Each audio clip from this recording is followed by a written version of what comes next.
Hi, our goal today in this segment about vision is to define a vision so everyone can use this model to further develop their own corporate vision, because clear visions create successful companies.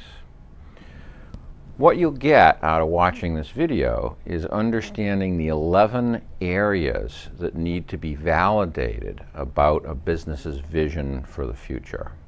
That will increase your company's growth rate, chances for success, and ultimately market share and sustainable competitive advantage. We're going to talk about the misunderstood definition of a vision, a story of one of the people who has the best vision capability that has made their company very successful over time, and some philosophies and expectations about a vision. There's no doubt that having a vision can greatly increase your chances of success. There's much research on this, and it comes down to human psychology of the brain, which we'll talk about in another module.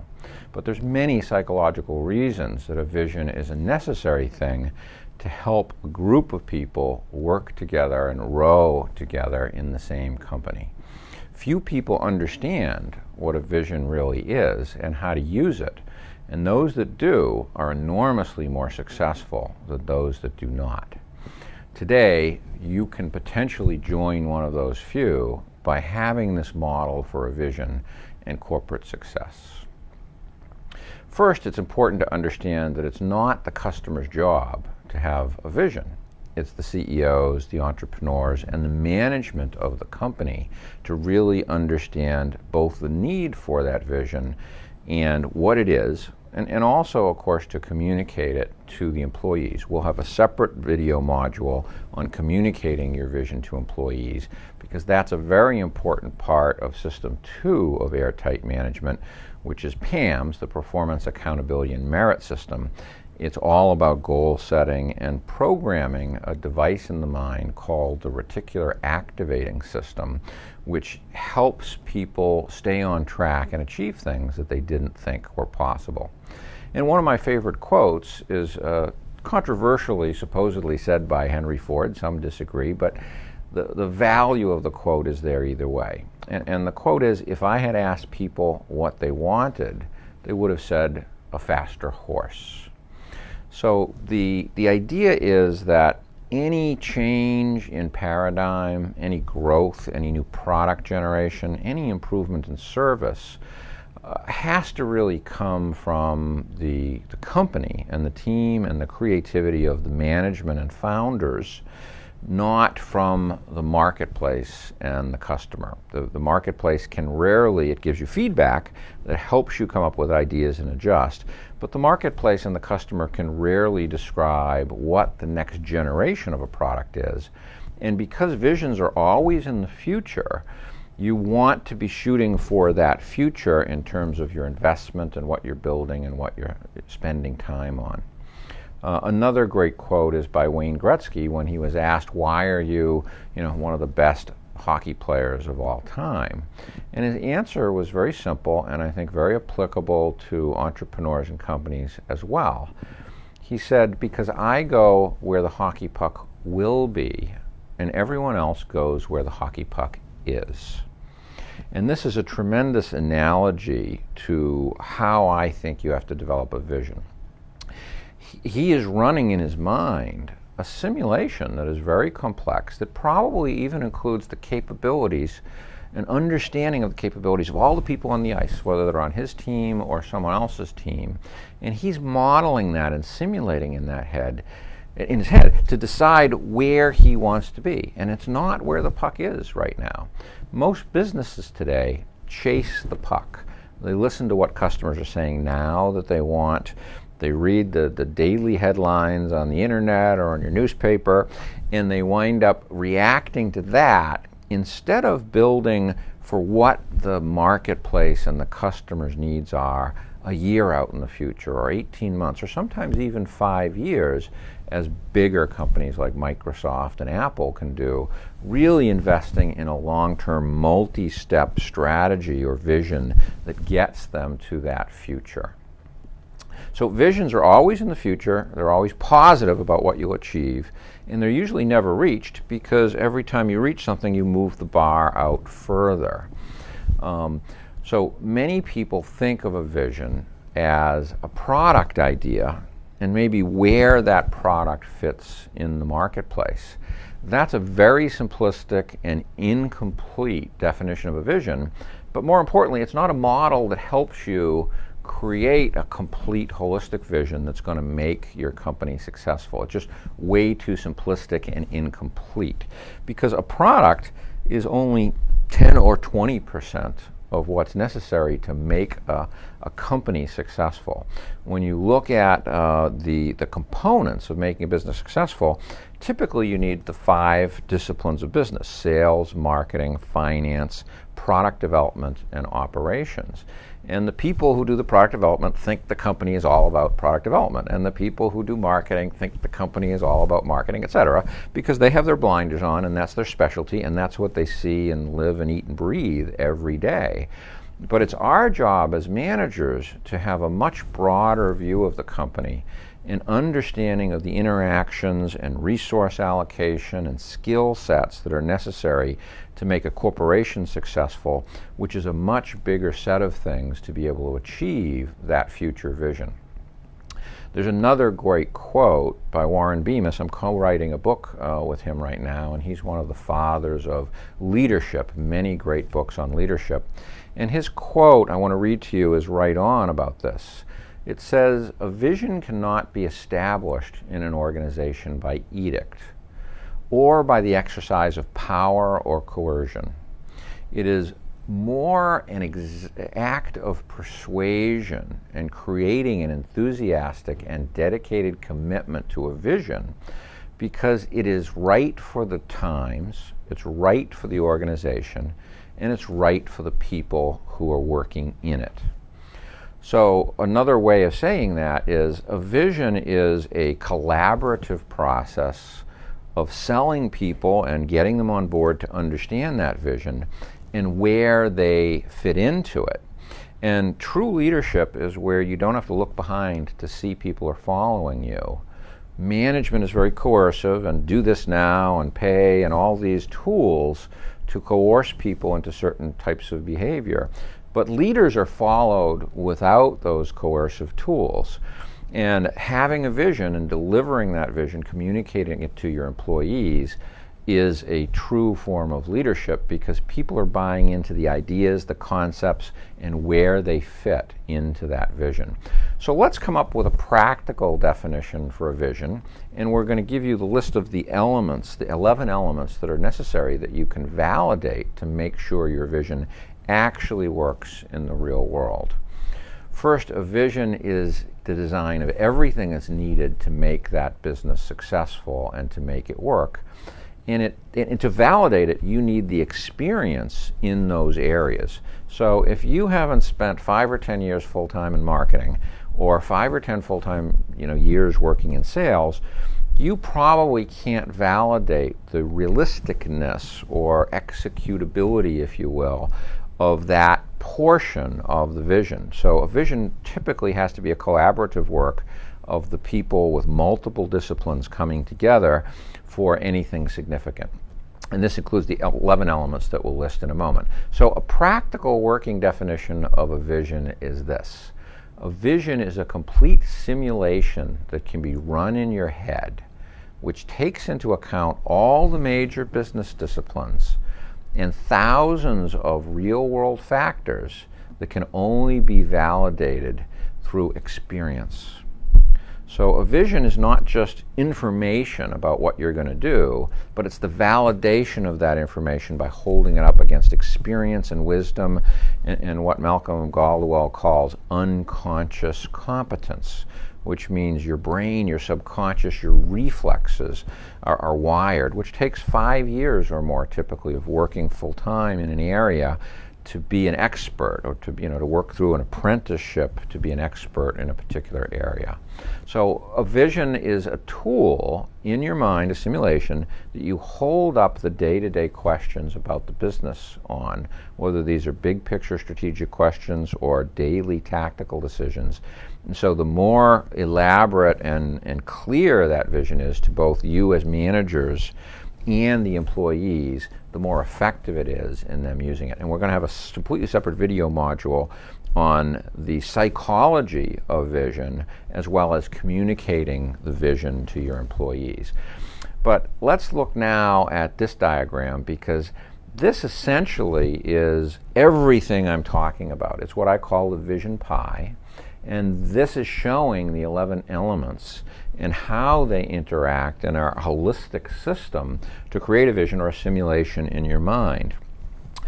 Any business or vision starts with a core idea, and you're going to invest in that core idea. Whether you're doing something better, faster, cheaper, differently, whatever that core is. It might be intellectual property, it might be building a building, it might be a set of processes that are more efficient. It may even be differentiated by a geographic location where you own the territory somehow, and so you have some differentiation through that. But whatever that core idea is, you can invest in it with confidence and hopefully have many ways to leverage that in the future as changes happen in the marketplace and as you learn more about your company. So you'll see that the 5 slices of the vision pie are the 5 generic disciplines that almost any business needs to be successful. Some businesses might have a little more or less of one of these, or they might outsource pieces of it because it's not their core competency.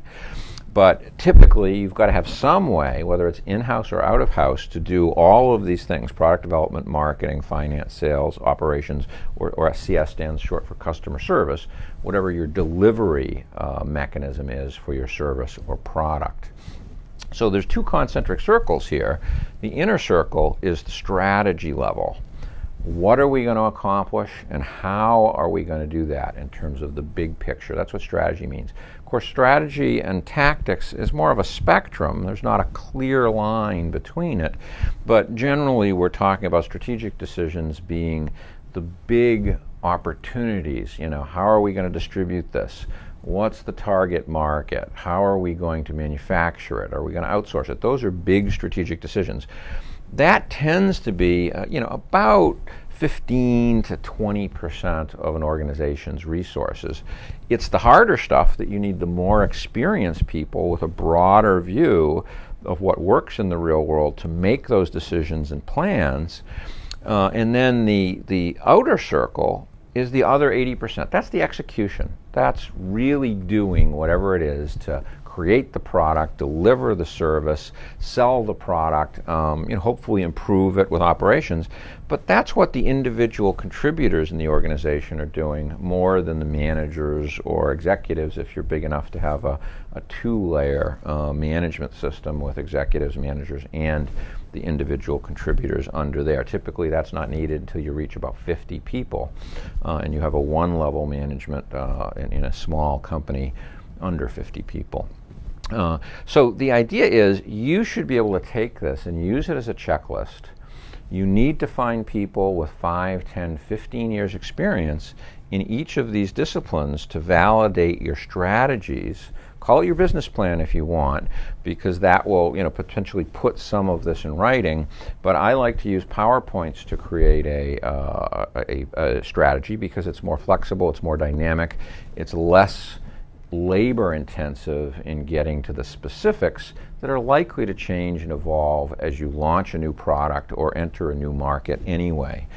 So the first thing you do in the design of the vision is really bring in some validation experience in those areas of the business. Doesn't mean you have to do everything. Some of these things are obvious and easy, so you figure out where is the most risk in the business. Is it in product development? Is it in sales and marketing? Usually those 3 areas are the most risky areas of the business where you have to delve down the deepest and do the most validity checking of your vision in this simulation in your mind.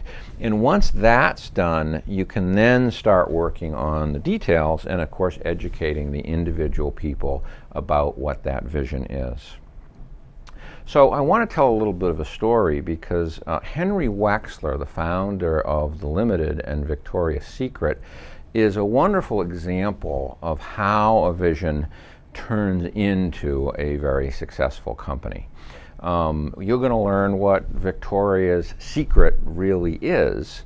It's because his mental simulation, his vision, is actually an artificial woman he invented in his mind called Victoria, which he uses to hold up every product against. So he has this image or simulation of a woman in his mind who is the ideal customer for Victoria's Secret. And every time he's thinking about adding a product to the catalog or the store, setting up the store, pricing decisions, what the look and feel and the customer experience is, he's thinking about that ideal customer. And we should all have an ideal customer in mind, because that creates a good portion of the vision in itself from a sales, marketing, and product demand, which is most of the risk is in a business. So it's a great idea. And Einstein said that imagination is the most powerful force in the universe, much more important than hard work or smarts or what you know. And so vision is really about that imagination part of figuring what's in the future and what you're shooting for. Henry has created a $10 billion retail powerhouse with 90,000 employees that includes Victoria's Secret, Bath and Body Works, Pink, and a whole bunch of other brands. Leslie Wexler was the founder and chairman and chief executive officer, and it was founded in 1937 in Dayton, Ohio. And he was a son of immigrants. And I read you his birth date is 1937. He founded the Limited Brands in 1963 and created that. And the very first store he opened did $160,000 in business in its first year in Columbus, Ohio. Now, if you were to inflation adjust that $160,000 to today's dollars, I'm sure it would be well over $1 million and maybe even closer to $1.5 million or $2 million. And so that's a very successful store opening. So he had his vision down, and he didn't have to do a lot of trial and error because he did the trial and error in his mind. And like many successful people, when he was working in his family's store as a child, he was literally rewiring his brain to be thinking as a retailer and figuring out what worked. What should the store look like? What do the customers want? What's the right pricing? What's the flow of the store? All these thousands of variables and decisions that need to be made that determines whether a business will be successful. And so you might read up a little bit on Henry Wexler and Limited. It's a great example of how you stay on track in a vision by having that ideal customer in mind anytime you're doing anything and making complex decisions. But realize that any vision is going to iterate towards success. Success comes from rapid and cheap failure. Okay? Entrepreneurs are in the business of failing rapidly and cheaply until something works, and then they scale that thing. As Edison was asked once, what do you think about the fact that I think it was 1,100 things that he tried before he got the light bulb to work? And a press interviewer said, what do you think about those failures? And his answer was they weren't failures. They were incremental steps of getting to the invention of the right light bulb, and they all needed to be done until you came to the right solution. And so we've got to have a culture in a corporation or an early stage corporation that allows rapid failure, and it's okay to fail as part of the culture. You just don't want to fail in big, expensive, slow ways. You want to fail very rapidly and make constant adjustments to improve your vision and everything in the business. So in a stage 1 or 2 companies, and I hope you've seen the stage video already, that explains that. But stage 1 is a raw startup, and stage 2 is early revenue, and so you're in a rapid learning mode where there's lots of adjustment. In those stages, you have to be open to a lot of adjustment, and the only thing that isn't changing very much probably is your core idea, the technology, whatever that is that you're building to be able to provide value to your customers. That should be pretty steady. But how you sell it, how you price it, how you market it, what the language for marketing is or the messaging is, even how you finance it and price it and those things, you need to be open to change those things, but much less so with the core idea. If your core idea is valid, you should be able to find ways to sell and market and deliver that product that can be profitable. In stages 3, 4, and 5, this rapid change and iteration starts to fade because you're more like an oil tanker and it's harder to turn the larger organization. You've got all this brand experience of the customer in the market that can't be changed. And so your changes, I always like to use the metaphor of a heat-seeking missile. When that missile takes off, initially it's making very large adjustments to find the target. But as it gets closer and closer to that target, the adjustments are pretty incremental and small. So the same is true of a new startup company or any new product launch. Every time you launch a new product, you have to go back to this mode of rapid iteration and learning and openness to feedback from the marketplace to make adjustments. Even though the marketplace can't tell you everything it wants perfectly the next generation, you use all that feedback and aggregate it to decide what you're going to do. So a couple other things about vision philosophy. There's a great quote that says, "Genius is the ability to reduce the complicated to the simple." And it's our job as presidents, CEOs, managers, directors, whatever your management position is, to translate that complex simulation of all these elements to each employee in the organization within the scope of their experience and what they can understand. So although it's our job to understand the interaction, and that's what these red arrows are meant to signify, every time you change something in one slice of this pie, it can have a ripple effect through the rest of the pie. So it's our job as managers to have that higher level view and to communicate and make sure things we do in our area of the business are properly communicated to others when they might impact them. This is a holistic system, it's a closed loop, and each slice of the pie is dependent on the other slice of the pie for some things. And the marketing tends to be scattered throughout because the marketing language is a function of all that's happening in this organization.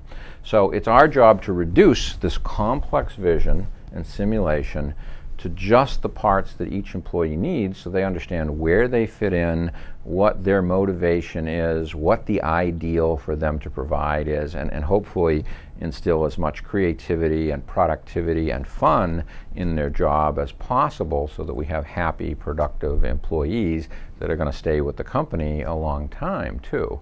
And our work is the presentation of these capabilities. It's very important to communicate the whole vision to the organization. So vision development is more than just a flash of insight. It's hard work. When I go into a company and I'm asked to develop a vision, whether I'm being an interim CEO or helping a new CEO or someone that is breaking new ground, I tell them it's probably a 6-week full-time job to develop the vision of a company, and that's assuming you've got the market research and you know what your core, what Jim Collins would call the hedgehog concept, what your core value is and your core capabilities that you're trying to build within the company. So vision consists of art, it consists of science, it requires huge experience, it requires collaboration from multi-disciplines, especially in today's world where products are more complex and distributed and sold in many more ways. So don't think of a vision as a flash of insight that you can have instantly. It's the combination of market research and competitive intelligence and the competitive landscape. It's the technology that's in the core of whatever you're doing. All of those things have to be fit together into a mental simulation that can work in the real world. and you can hold hundreds and even thousands of decisions up against that simulation on a regular basis. Your employees need that portion of the vision that they use in their department as clearly as possible. So let's summarize the lessons of this vision video. One is a vision is a complex simulation which has these 11 parts, and you should sit down and literally check off who brings the experience, whether it's an outsider, a friend, a full-time employee, whatever, who brings the experience, especially at the strategy level, to the design of that vision and business plan.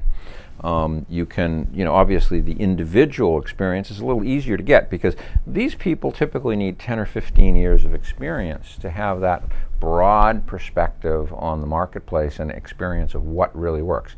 It takes about 5 years of doing something to become what's called unconsciously competent in it, which means your brain is wired to, by reflex, know what these things are. So realize this is not a flash of insight. It's a lot of work. You want to go through each area of the business and check it off. And most likely you need to work with experts in several areas where there's the most risk in the business. Typically that's sales, marketing, and product development are the areas that need the most depth of experience because finance and operations are a little less risky to make happen. Developing a vision is real work. It often takes 2 to 6 months to rewire your brain and learn all the things and get that simulation going.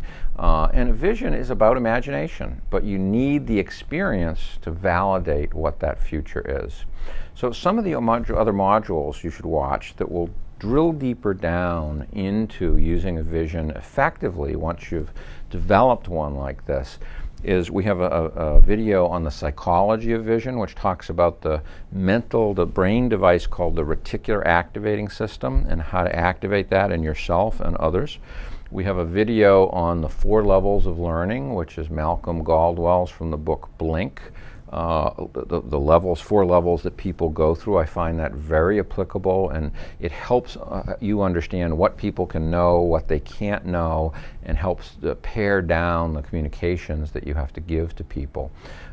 We also have a video on communicating the vision to employees and a video on branding that talks about the psychology and emotion of branding and how that's a big part of the vision and the filter on what you do as a company. So I'm Bob Norton with Airtight Management. All our training you can find at airtightmgt.com, and we'll see you in the next video.